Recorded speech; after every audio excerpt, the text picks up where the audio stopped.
Ladies and gentlemen, welcome to Wrestle Horror. Greetings, viewers and listeners. Meat Hook Jim here once again for another episode of Wrestle Horror. And this time, we're going to talk a little bit about the Halloween and haunted attraction business. We've got a great makeup artist with us. His name is Keith Newsome, and I'm going to turn it over to him. Keith, how are you? I'm good. How are you, Jim? Good seeing you. Good seeing you, too. I'm doing well. And as always, we've got Donnie down there on the bottom. Oh, yeah. What's going on? I don't need to say pleasantries to Keith. I've only known him for 40 years. So, Keith, you said you wanted to talk about face painting. Yeah. I think it's a great way to get started, so I'm going to turn the reins over to you and let the master work. Yep. Let us tell us a little bit about yourself first so everybody knows, which we all know in the haunt industry, who Keith Newsome is, but there might be some people out there that don't. No worries. I started a long time ago. Back when I was 16, I started with a Dick Smith makeup kit. Who knew back then in 1977 that I'd be still doing what I was back then? I'd still be doing it now. But it's just one of those things where I was really into haunted house stuff. I was into horror makeup. I was in, went and seen The Exorcist. Thought it was the coolest movie ever. Everybody else was freaking out under the beds. I'm sitting there going how did her head spin around? How'd they do this? How'd they do that? So I started with just using Elmer's glue and corn flakes, anything I could find. Then I fell into gelatin. Then I fell into latex and started learning how to make molds and stuff like that. It took off for a little while. I did a few small independent 8mm movies back then, just doing kid stuff. Got out of it for a while.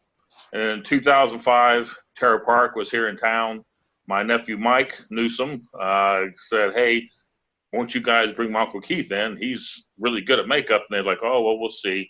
So they invited me to come out for an orientation. I had never face painted before that time. I'd always used grease paint and whatever else I could find.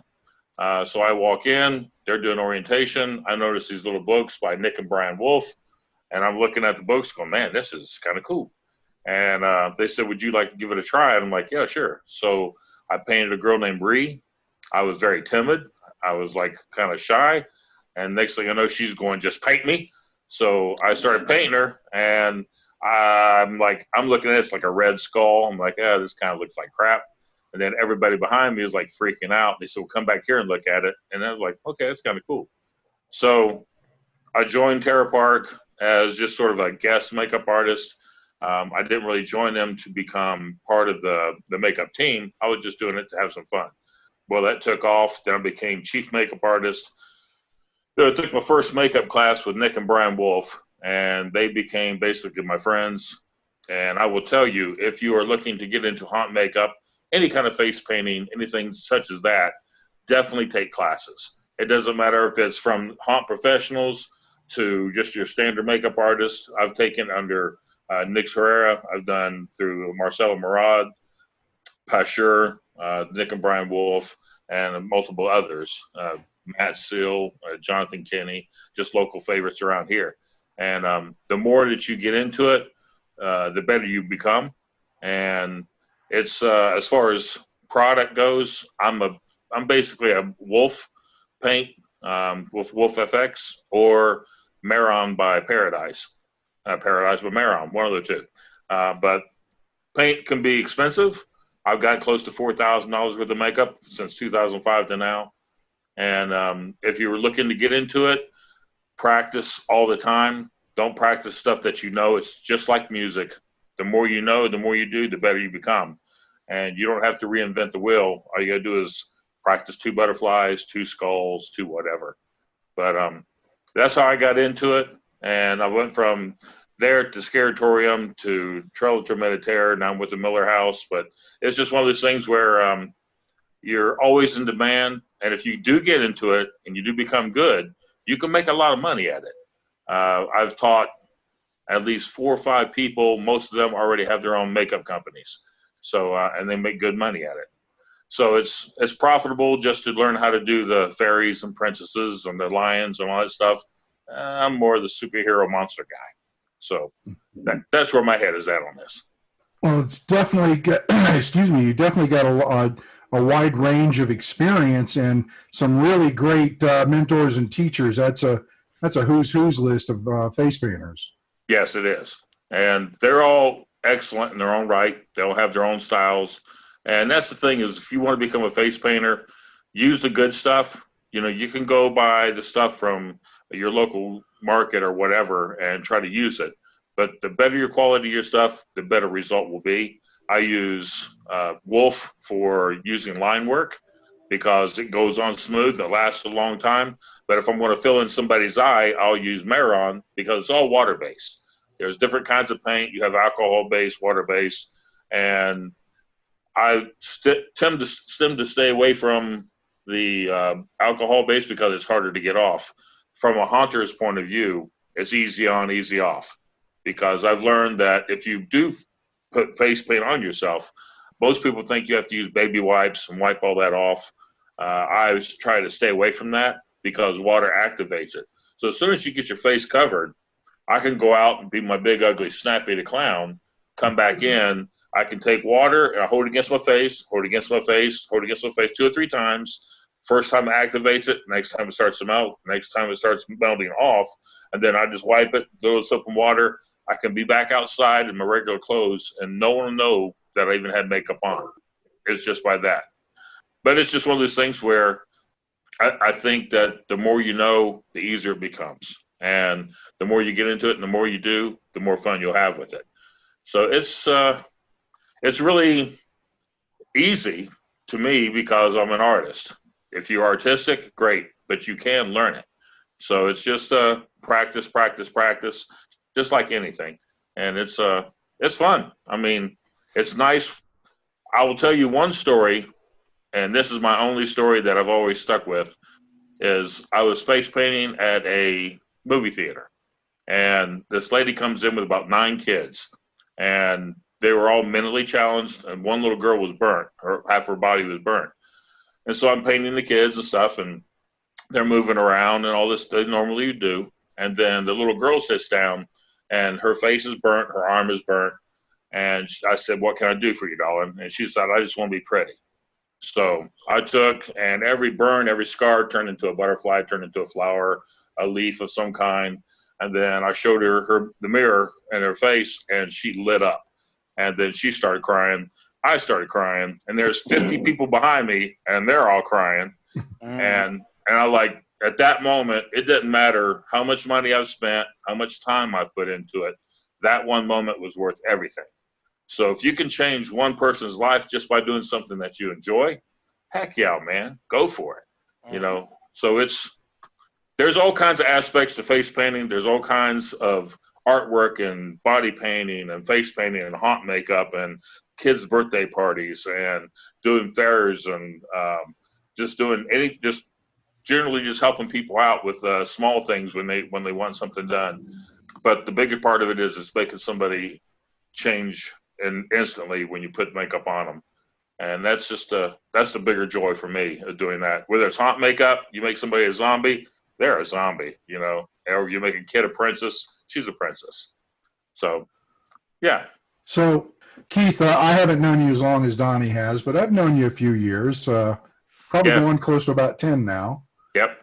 But, one thing that I wanted to point out to all those people that are in the haunted attraction industry that are doing face painting is you have to be good and you have to be fast. Correct.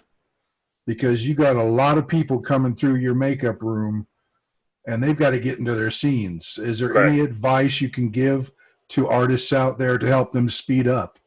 There's multiple ways of doing it. One is, like I said before, don't reinvent the wheel. If you practice 2 skulls, 2 clowns, 2 scars, 2 cuts, you can take those 2, intermingle them with different colors on one certain face. So every night, you don't have to reinvent the wheel. You're just doing the same exact thing. You can also take photographs and put them up behind your chair. So if you're painting a person, you can look over their shoulder and you have multiple examples to go from. You can also go into what we call it's basically where you're moving people along. One person comes in and they sit down and they get a prosthetic on. They move from that over to the airbrush chair. Airbrush covers them. And then they go from that over to the face painter. Face painter details them. They go from that to get their blood and all the other stuff they need to be done to get their hair finished, and they're out the door. The biggest thing I can tell an artist is if they're setting them up, make sure you have your zones, your queue line people. Queue line people should always be first, and they should be with people who know what they're doing because they're the ones that are going to be seen the most. Know your scenes. If you know your scenes, then you'll know when a person comes in, they're at a dark scene, so you're just going to do really bright contrast colors on them. If you can do the bright contrast colors on them, great. They get in the right light. Also know your haunt. Walk through your haunt. Check out your lighting. If you have to, take 4 or 5 things of makeup and put it on your arm. Just strips, red, black, blue, green, yellow. And as you walk through the scene, take note of what the lighting is. Look at your arm. That'll let you know what the colors match. So if it's a red light and it's on a red face, it's going to bleed it out. You ain't going to see it. So know your color wheel when it goes to that. I'm trying to figure out all the other ways you do it. The assembly line thing works well. But that paint on the arm, that's a good idea. Yeah, it's just one of those things that we've done before. And if you're a makeup artist and when you go into your haunt and you have a lot of people, and most of us know, when you get in there about half the night, most of your makeup will sweat and it sweats off. That's why some people use alcohol base. If you're using water based, usually you can go through with a couple towels. You can just pat their face. Don't rub it. Just hold against it. That absorbs most of the sweat off the face and dries it out. Then you can take a small palette, a red, black, white, and just touch up whatever you need to. And that gives the makeup back. It refreshes the makeup, gives it a cleaner look so they can finish the night and not have to worry about how they look. Because there's nothing worse than going through and seeing a guy with half his face melted and he jumps out and tries to scare you and going, hey, it's just a guy. But you just want to maintain that mystery. And you don't have to be perfect. Everything's got to count for something. So as far as speed goes, like I said, don't reinvent the wheel. Have a person sit down. If you're doing the same character every night, it should be pretty simple to just hit it, and go. Because the more you do it, the faster you get. And if you do the exact same thing, and the better thing is a makeup artist, teach your person how to do it themselves. So if you can teach them to do a base coat, show them how to load a sponge and how to load a brush and apply it to themselves, then you can come in and do the finished touches. I'm covering a wide range of things. I know we want to stay on one topic. No, you're not getting too far off. We're still in that same realm. Right. And as a matter of fact, it's a good segue because, we've talked about paint and everything, but what about the tools of the trade? I mean, there's a wide variety of brushes out there, sponges. Let's say that we are brand new. We're just starting to do this. What is the bare minimum tools we should have to start face painting? I would say your bare minimum is definitely have good brushes. You can get those at your regular art supply store, usually aqua-based ones. They're clear colored, or if you really want to go good, you can go and order Wolf brushes. I usually use Wolf number 6 rounds, a good chisel brush. You need a nice array of different detail brushes. My most expensive brush is like $50 down to about $9. Majestics, I have crown brushes and stuff like that. But you can find anything. You can buy the junky ones, but again, once you start getting wet, the hairs start falling out, things start falling apart. So the better you have, the better it is. Quality makeup, again, is Maron. You have Graphobia, Tag, Wolf. There's multiple kinds that you can use. I try to stick with the water-based. You also have alcohol-based. You have Pro Air, which is fantastic. Some of the best paint I could tell you. EVA, European Body Art, has a great makeup as well if you want to go for the alcohol base. But if you're going airbrush, then I usually use Maron because it goes on and comes off easy as well. But I won't even get an airbrush. Let's just stick with this. Then you have your sponges. Most people use those little white triangle sponges. Most of the time when I see those, I want to throw them in the trash. I start out with them, and granted, they're all right, but if you want to do it right, you can get they're little round sponges. They're about 3 to 4 inches round. They're about a ½ inch to inch thick. Take those, cut them in half with a pair of scissors, so you have 2 half moon rounds, and you can take those. Once you get those, it'll show you how to absorb it into the paint. They last a lot longer. The little triangle ones, you have to keep dipping, keep rubbing, keep dipping, keep rubbing, keep dipping. It don't work. So once you learn how to load your sponge, then you'll be able to put it on. The sponge for me is the best tool. Nick Wolf taught me a long time ago. He said you can do 90% of your stuff with one sponge. And so he showed me how to use it, how to apply. And most people think the wetter the sponge, the better. No, that's false.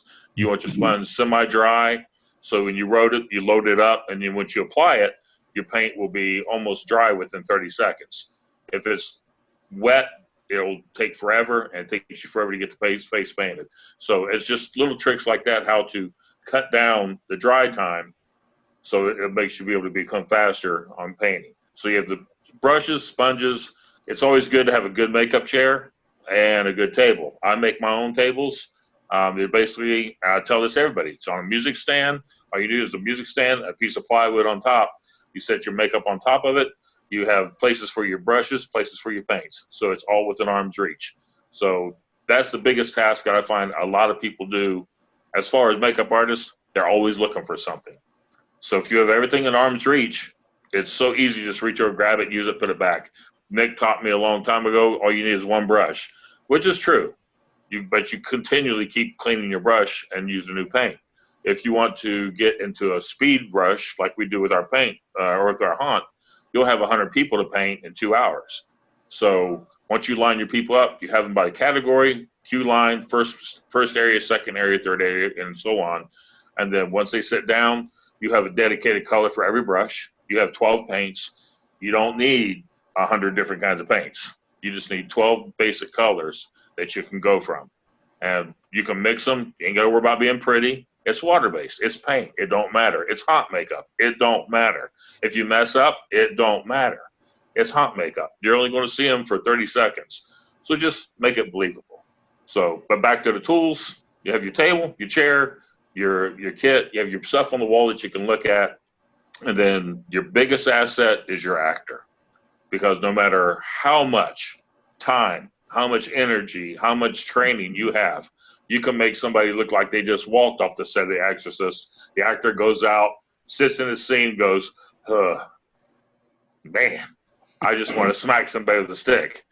But you can spend 3 minutes on somebody, and they'll go out and make it come to life. And I've always said, makeup is just an accessory to the actor. It all depends on the actor. You can spend the time, and they can blow it out of the water and make it like crap, or you can spend a very few minutes of time, and they'll go out and kill it. So it's we can do as much as we can, but it's really all up to the actor to make it come to life.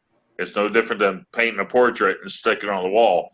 It's no good if nobody doesn't see it. If you see it, make it come to life, then it's all worth it. All right. Yeah, there's something that I wanted to point out when it comes to the makeup part. I don't want people to think that they have to have one certain brand and that's it, because I know you have different brands. You're a Maron and Wolf Brothers paint guy, and you have Wolf paint that you use and you have Maron paint that you use. So they don't have to have one certain brand. You can commingle the brands. Right. And I saw an interesting post on one of the haunt pages today. Somebody had posted asking the question of what brand of white paint is best. And I took a guess. I said probably Maron, because I think Wolf is best with black in your opinion. But I didn't know. But for white paint, what do you use? Okay, the biggest problem we have right now in the makeup industry is finding red, black, and white. White paint is usually, I use Wolf because it covers really well and quickly. There's other ones that will come close to it. There's different ones. Everybody has their own favorite on it. But right now what we're finding is if people order white, they'll order 10 of them. And the next person wants to get it, it's not there. So it's a mad rush around probably June, July, August. Everybody's looking for makeup. But as far as white paint goes, usually my thing is Wolf because it goes on very well, it covers well. And that's what you're really looking for, is something that you can put on with one layer and it covers and you ain't got to worry about going back to it. So I have no idea what my computer's acting up. But what else can I tell you on that? Well, that pretty much answered it. And just like let them know, like, so if they got 12 colors, it doesn't have to be 12 Maron or 12 Wolf or 12 whatever. It could be 4 Maron, 6 Wolf, and 2 of something else. The only thing you can't do, and I would really stray away from, is intermingling your paints with grease paint. If you're using alcohol base, you really don't want to put white or water base with it. If you're using water base, you don't want to put grease paint with it, because grease is its own entity. It's smooth, it smears, it goes on well, but you have to powder it. And so the problem with that is if you try to intermingle them, you're going to mess up some brushes. And if you pay, like me, you're paying $10 to $15 for a brush, and you walk over and you see somebody stick it in grease paint, or they stick it in fake blood, or they stick it in latex, again, where's my stick? Because there's a lot of serious money in it to spend. So like Jim, going back to the original question is, what's your basic thing? If you're going to go and start out, I would start off with a couple decent sponges, a couple decent brushes, and then about maybe a palette of 6 different colored paints, just your normal red, black, white, blue, green, yellow. And you can do anything with that because you can mix them and then paint them on. If you mix stuff in your paint, you can just take a sponge, throw a little water on it, spray it over, and then it comes right back clean again toward its natural color. Yeah, white is the one that everybody fights for because they want it to cover well. And if you're going to use airbrush to spray people, that's fine. It's a good coverage, but the problem with it is sometimes it will flake off if it's not put on correctly. So in the middle of the night, your face will start cracking. You get this funky look on your face. So I've always found that face paint works well. It lets you breathe. After it dries, most time people forget that even have it on. And it's better than mask. Masks are beautiful. You can use prosthetics and still paint them, but a mask itself just covers up too much. And it's hard to hear, it's hard to see, and it's really hard to get your facial movements in it. So prosthetics with little stuff and some face paint, then you got a good character. But you really don't need it. All you need is contacts, teeth, and some food colored in your mouth, and you have a character. Well, see, I wanted to chime in and say, I agree with you. I've worn makeup. I've worn masks. The limitations of a mask do apply, especially if it's latex. Yeah. Now, there are masks out there that move with you, but think about this, listeners and viewers. You're talking about a paint job that takes maybe 10 minutes, and you can look awesome, or you can wear a mask that costs $500+ and look awesome. Which one's more budget friendly? Correct. Yeah, I have to admit, I'm one of those $500 guys. I had a mask made. It cost me $400. But it's an awesome mask. Yeah, it is. But makeup, there's always been the contention. Is it the mask versus makeup has been a question that we've posed on the Big Scary Show several times. It's all a matter of preference as far as the actor goes. The makeup artist, like Keith, he's there to make you look as good as possible. Correct. And, segueing into that, Keith, in your experience and all your years of haunting, what's the most amount of people you've done in a single night? I would say close to 50. And that's everything from just a black eye and a couple of scrapes to a full face paint. And it can get very tiring. And you're talking 3 hours at maybe 3 to 5 minutes a face. Right. And you're flying. And you don't have time to think. You don't have the time. If they pull their phone up and go, I want to look like this. Sorry, you're in my chair. You're going to be who I want you to be. Right. And those are the nights that you're struggling to get through. The best thing you can do in that point is to train somebody. And that's what I always do is if I'm painting, I always have somebody who's never painted before stand right beside me. I'll draw a line. I give them a brush. You draw on this side. You draw this. I draw this. And by the time it's done, they've done one half. I've done one half. And I tell them, take a step back and look at it and tell me, which did you do? And most of them, they come pretty close. From a rank amateur to a professional, if you can train them to do one side at a time and one line at a time, then you get a nice effect out of it. And again, it's hot makeup, but it's, it's fun. And I can vouch for Keith's training. He trained my daughter Brittany, and her face paints are just fantastic. She's very good. My biggest compliment was last year when she was painting and someone said, did Keith paint that? And she said, no, I painted that. And they said, no, Keith painted that. I'm like, yeah, that's cool. I Yep. love that. They didn't believe her. And yeah, she's very good. Brittany's awesome.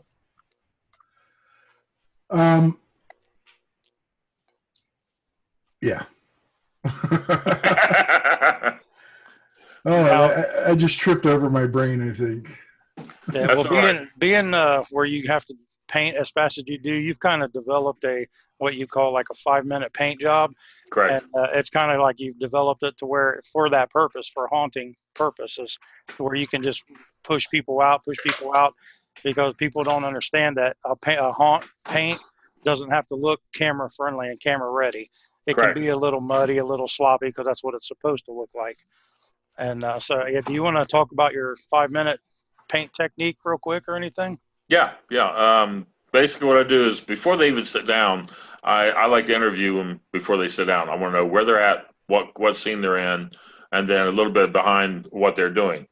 So as they're standing in line, they're telling me, as I'm painting this person, they're telling me the story for the next person. So if I'm painting Ray, Joe's next in line, I'm asking Joe, what character in, where you at, what are you doing? So he's telling me, so as soon as he sits down, I automatically know where I'm headed. That's the biggest thing about it, is knowing where you're going. So as soon as I find out they're in a cage scene, all right, I already know they're going to have cuts on their face. I know that they're going to have bruises and such as that.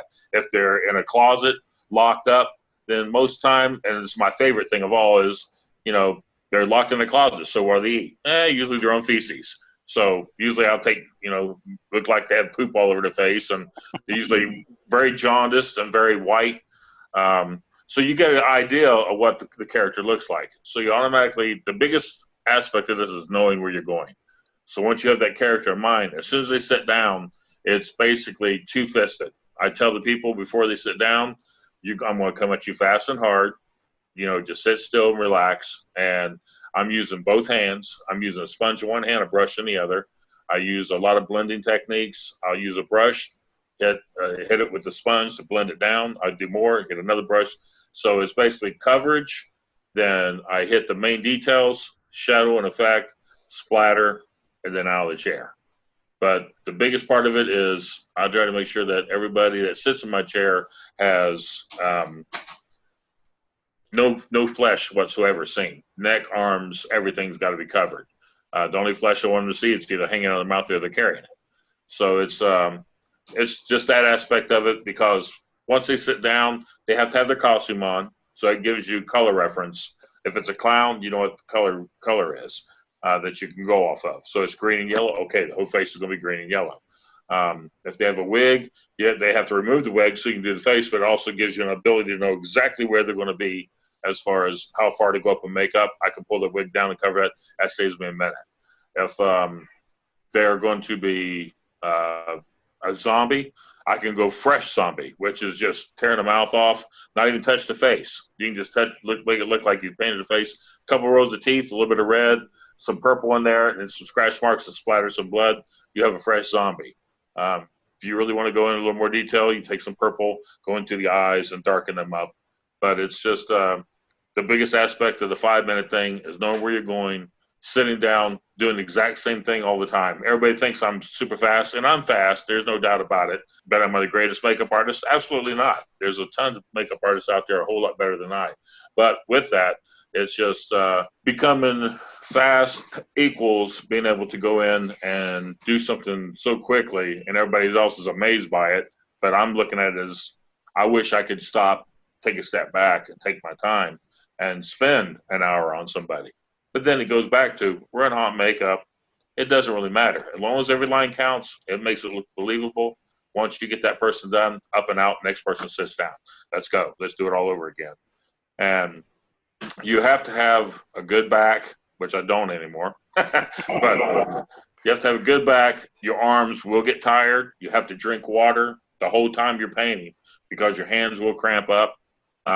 You have to have, if you have a pad to stand on, that's excellent. like I said, the makeup chair brings them up to your level, so you ain't got to bend over. If they move around, you can have a chair set up where you can walk all the way around it. So that way you can just make them look up. And you walk behind them and look over them, paint upside down if you need to. I've done that before. There's all kinds of different people, different twitchers and stuff like that. They'll move and they'll twitch, and they'll jerk, and you try to paint their lips and lips quiver. You just got to look past that and keep on moving. So basics, sit down, know where you're going. Once you get the paint on, know exactly how you want it to look. Doesn't matter what they say. If they want how they want to look, then they can do it themselves. And that sounds harsh and mean, but it's just the nature of the beast. And haunt makeup is a unique, and it's its own unique animal. And you can have somebody come in, again, you have makeup artists come in, they'll spend 20 minutes to a half hour on somebody, and you look over and you go like, man, what are you doing? You don't have to work on that. It ain't got to be that pretty. They're going to be a drop panel. Right. You've just put 25 minutes into somebody, and they're going to go bam and up, and that's all you're going to see them for. So it's just knowing your haunt. So that's where the whole 5-minute thing comes in, is knowing where you're headed. That's the biggest advice I can give you on that. Cool. I got to say, I was just sitting here thinking about this while you were talking. And this podcast, of course, is called Wrestle Horror. Yep. And greatest podcast in the world. we're other than Big Scary Show. we'll put it as a tie. Okay. But, what about those potential pro wrestlers out there that may be listening?